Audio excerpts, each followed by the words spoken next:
Welcome to Mission Gathering Charlotte. This community is for you.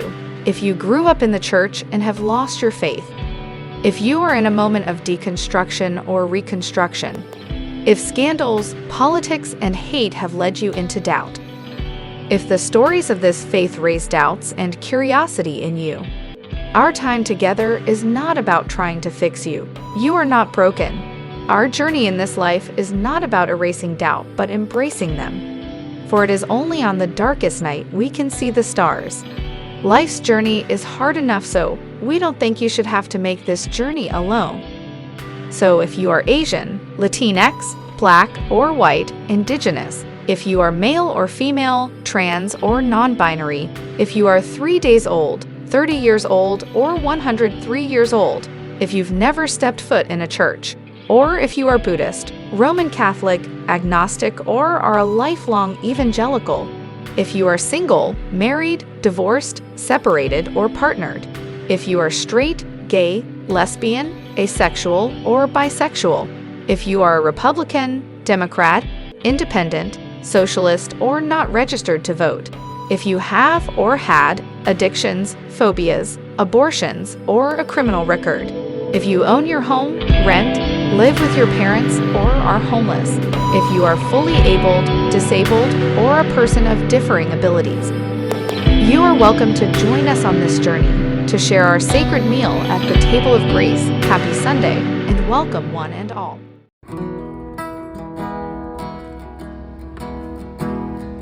Blessed are those who are weary. Blessed are those who are weak. Blessed are you when you're so overwhelmed that it's all you can do just to speak. Blessed are those who are anxious. Blessed the heart that's depressed. Blessed are those who are stuck in a rut. Someday they themselves will be refreshed. Freely we have been given. Freely we have received. We thank the Lord for our Mother, the earth, who has given us all that we need. Blessed are those who are hungry. Blessed are those who have thirst. Blessed are you when you've been made a fool, for surely you've been through the worst. Blessed are those with their back to the wall, those with the need to control. Blessed are those who let go of it all just to find it all well in their soul. Freely we have been given. Freely we have received. We thank the Lord for our Mother, the earth, who has given us all that we need. Blessed are those who are raging. Blessed are those who are numb. Blessed are those who are waging a war, who have faith and relief yet to come. Blessed are those who are grieving. Blessed are those with regret. Sacred is life when we share it together. Your place at the table is set. Sacred is life when we share it together. Your place at the table is set. Freely we have been given. Freely we will receive. We thank the Lord for our Mother, the earth, who has given us all that we need. have been given, freely we have received. We thank the Lord for our mother, the earth, who has given us all that we need. We thank the Lord for our mother, the earth, who has given us all that we need. In Joppa, there was a disciple named Tabitha. In Greek, her name is Dorcas. Her life overflowed with good works and compassionate acts on behalf of those in need. About that time, though, she became so ill that she died. After they washed her body and laid her in an upstairs room, since Lydda was near Joppa, when the disciples heard that Peter was there, they sent 2 people to Peter. They urged, "Please come right away." Peter went with them. Upon his arrival, he was taken to the upstairs room. All the widows stood beside him, crying as they showed the tunics and other clothing Dorcas made when she was alive. Peter sent everyone out of the room, then knelt and prayed. He turned to the body and said, "Tabitha, get up." She opened her eyes, saw Peter, and sat up. He gave her his hand and raised her up. Then he called God's holy people, including the widows, and presented her alive to them. The news spread throughout Joppa, and many put their faith in the Lord. Peter stayed for some time in Joppa with a certain tanner named Simon. Acts chapter 9, verses 36 through 43, Common English Bible translation. The word of God for the people of God. Thanks be to God. So something interesting has been happening to me when I read the Bible lately. I'm beginning to see things so differently than how I used to see them. Whenever I used to read this passage, I would always focus on how amazing it was that Peter was able to raise someone from the dead. I mean, here's Peter having enough faith to do what Jesus had done, what Jesus had shown him to do. Here's Peter fully living into what Jesus had called him out to do. And while that might be the most outlandish or the most theatrical part of this passage, I find myself being fascinated with the person of Tabitha, who's also known in Greek as Dorcas. And so both of her names are either the Hebrew or the Greek word for a gazelle, a beautiful animal, one that in the Hebrew scriptures is often associated with feminine beauty. But when it comes to Tabitha, there's some things going on here that can get lost if we just rush through this text. First, she is named by the author as a disciple. A Greek word that's used there is a word that's used for a disciple, for a student of a master teacher, for someone who has been brought in to learn and study under their rabbi. So this was not just a person who's a part of a community. This is not just someone who was following around Jesus and preparing the meals or doing the laundry. This is someone who is a legit student, someone who was legitimately a disciple of Jesus. Tabitha's no casual participant in this Jesus movement. She is a vital part of it. And the author of Luke Acts, because Luke and Acts are a duo, they go together. But the author there paints a picture of just how generous Tabitha was and just who Tabitha was ministering to above all others. The people of Joppa, the followers of Jesus in Joppa, loved Tabitha enough that they went to another town to find Peter to come and help her. And when Peter gets there, the widows, they show the tunics that she had made them. And not just regular old tunics, but tunics of fine work, of beauty, of extravagance.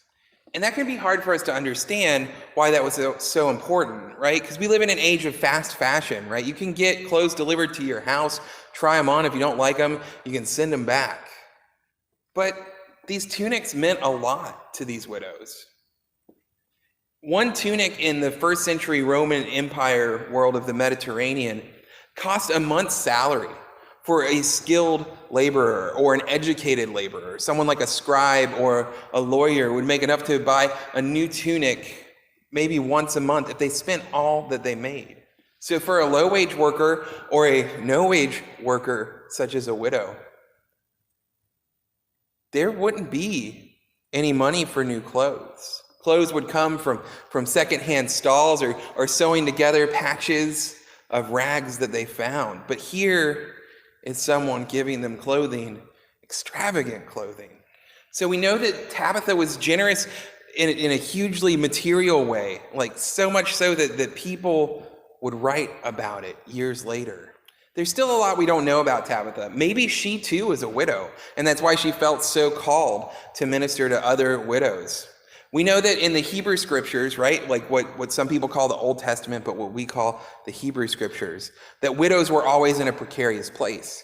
But something interesting about the Roman Empire is that widows actually had more legal rights, more autonomy than married women or women whose fathers were still alive.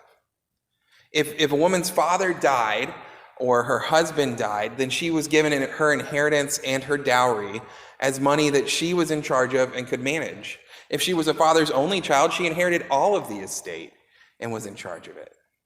So maybe this is what's going on with Tabitha. Maybe she has a lot of money. Maybe she is a boss babe of Joppa, right? Maybe she is running her own textile company, which is what Joppa was known for. But we don't know any of that for certain. Maybe she's someone who worked really hard for somebody else day in and day out and took what she had left over in her day and left over in her money, and she did extravagant things with it. We just don't know all those details. So Tabitha was generous. That we do know. But Tabitha wasn't just generous materially. You see, while the male students of Jesus had been so focused on who were the right people to win over, or staying in the synagogue or the temple and preaching and teaching all day to the respectable, to the ones you wanted to win over, to those people that could really help them get this ministry going, Tabitha was preaching and teaching those who were the least among them. Earlier in Acts, you'll see that Peter and the rest of the disciples elect some deacons to take care of the widows and the orphans and the poor. But I wonder if they were really even doing a good job at that, because here you have Tabitha doing what they should have been doing, stepping up and ministering to those who Jesus deeply, deeply loves. Her memory as a teacher and supporter of those who were seen as burdens or drags on the new community was so strong that it gets written down about. So strong that the author of Luke Acts knew that this part about Tabitha had to be in the story. I'm not saying that the author of Luke Acts wasn't patriarchal, because they were. But for a brief moment, they go beyond the normal way of writing for the time of just talking about what the men did and having women be background characters. And they bring this person, Tabitha, and who they are to the forefront. She's included as more than just a prop for Peter's story of a miracle. I think that on a day like Mother's Day, especially, we should look to Tabitha as an example. Not of how to be a woman of God, right? But of how to be a true student, a true follower of Jesus. You see, those of us that really care about churches and church growth or starting new things or letting people know about Jesus, we're so often ensnared by this idea that if we gain a little more power, if we gain a little more influence or a little more money, if we connect with the right people who have those things of power, money, and influence, then we can begin to reach others around us, to make a difference, to have a greater impact. But Tabitha knew her teacher. She knew Jesus. And so Tabitha keeps her ministry local to the people that are around her. not seeking after those with titles and with power, but caring for those who God had entrusted in her life, who had surrounded her and who had asked and who she could provide for. She's spending and producing lavishly for those that she sees who have been given to her care. I mean, Tabitha gets it. Tabitha gets it so much. It's not about the big deals. It's about all those small little deals, all those small little interactions of love and hope, about giving somebody back their dignity. Tabitha invites each of us to consider when we are given access to systems and positions, titles or institutions that have been denied to others who are like us or denied to others who aren't like us. Tabitha invites us to question, how do we manage that? To whom do we decide our loyalty belongs to? Not only in our words, but in our intentions, in our actions as well. See, Tabitha offers an alternative way of making an impact in this world. One that is rooted in love for real people, people we already know and share our community with. She offers us alternatives to ministry that reflect less of the patriarchal understandings of mission that have been co-opted by colonialization and empire to see that Christian mission as something that is going out to conquer. She offers us instead a glimpse into the kind of social justice where the work is done slowly, softly, and fiercely over long periods of time. She's practicing the power of the resurrection in a way that Peter and the other disciples, the male disciples, the apostles, have a hard time following. You see, Tabitha sees every stitch as a prayer and every garment as a new chance at life, as a resurrection of someone who had been cast off and said that they were dead in society. See, when I was younger, I wanted to be like Peter in this story. I wanted to have that kind of faith that could go and walk into a bedroom of someone who'd passed away and say, get up, have them raise. Because that felt powerful. That felt like what was the thing that would change people's hearts and minds. But I see now that the power of the story was not in Tabitha getting up from that bed.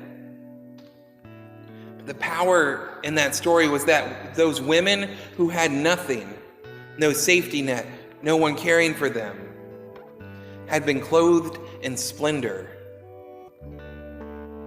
And they wept for her.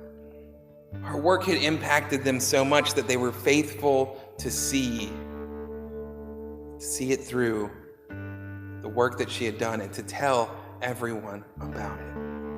Mission Gathering and friends, Mother's Day is so often a day where pastors will get up and opine about the glory of womanhood through sanctimonious patriarchal praises, through talking about some frilly story of who Mama was or what she did.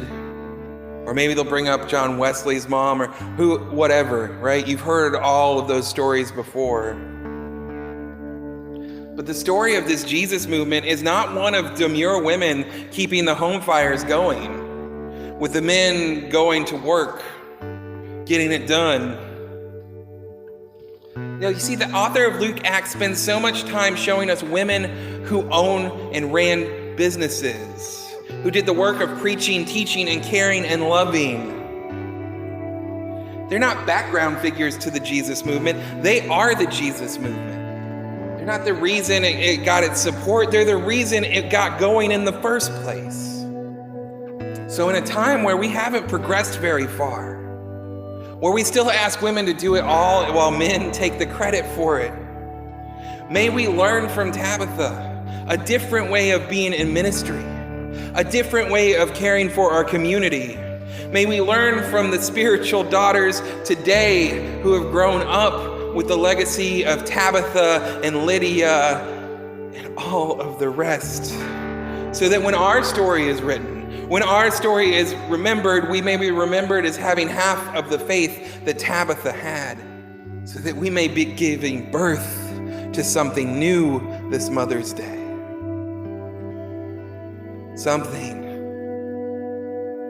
Something that stitch by stitch, garment by garment, can clothe this world in a splendor that is yet to see.